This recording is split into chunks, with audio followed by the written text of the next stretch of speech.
Assalamu alaikum wa rahmatullahi wa barakatuh. Que la paix, la miséricorde et les bénédictions d'Allah soient sur vous. Dans cette vidéo, nous allons explorer les 5 preuves qu'Allah te prépare pour un mariage. Béni, tu fais des douas, tu attends, et tu te demandes: est-ce qu'Allah me prépare au mariage? Voici 5 preuves qui pourraient bien répondre à ta question. N'oublie surtout pas de t'abonner et de liker cette vidéo. Sur cela, commençons par 1. Tu te rapproches sincèrement d'Allah. Il y a eu un basculement silencieux. Avant de tu prier, oui, mais sans y être vraiment.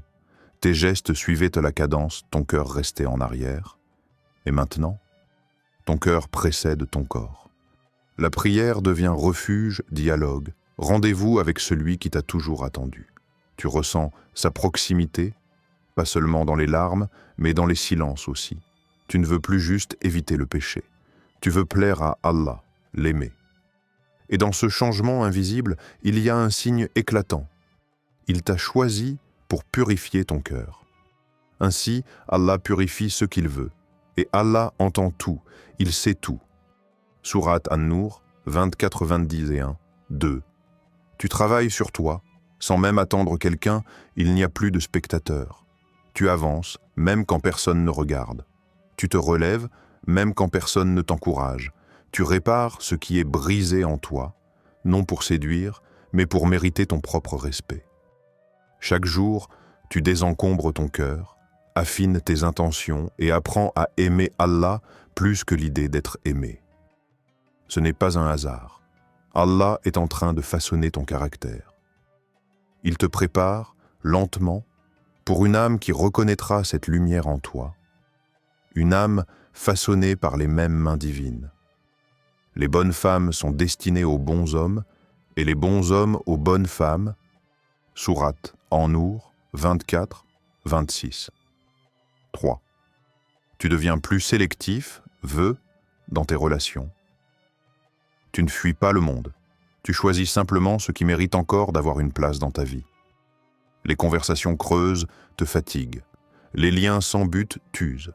Ce n'est pas de l'orgueil, c'est de la protection. Tu apprends à dire non sans colère, mais avec paix. Ce n'est pas de la froideur, c'est de la clarté.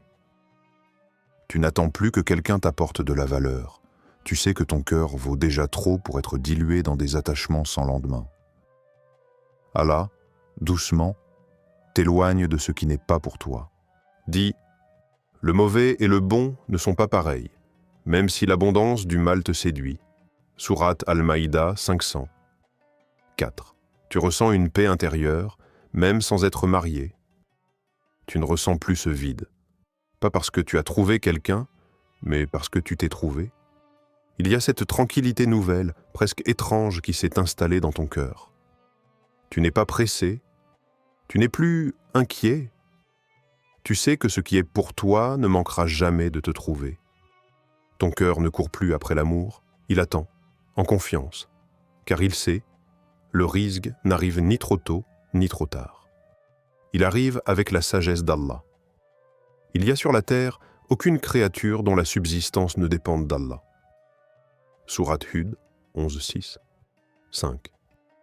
Tu fais confiance au plan d'Allah, même si tu ne vois rien encore, il n'y a pas de signe, pas de rêve, pas de message caché dans les rencontres, juste du silence. Et pourtant, tu continues. Tu fais dua, encore et encore, même quand le ciel semble ne pas répondre. Tu te préserves, tu t'améliores, tu restes droit. Parce que ta foi ne dépend plus de ce que tu vois, mais de ce que tu sais, qu'Allah n'oublie jamais. Et dans cette constance invisible, il y a un grand signe. Ton cœur est prêt, il est ferme. Il est éduqué pour accueillir quelque chose de sacré. Et c'est en Allah que les croyants doivent placer leur confiance. Sourate At-Tawbah 9-51. Rappelle-toi, le mariage, c'est pas une course. C'est un cadeau, et Allah le donne à ceux qu'il prépare avec sagesse. Continue de marcher vers lui, et le reste viendra.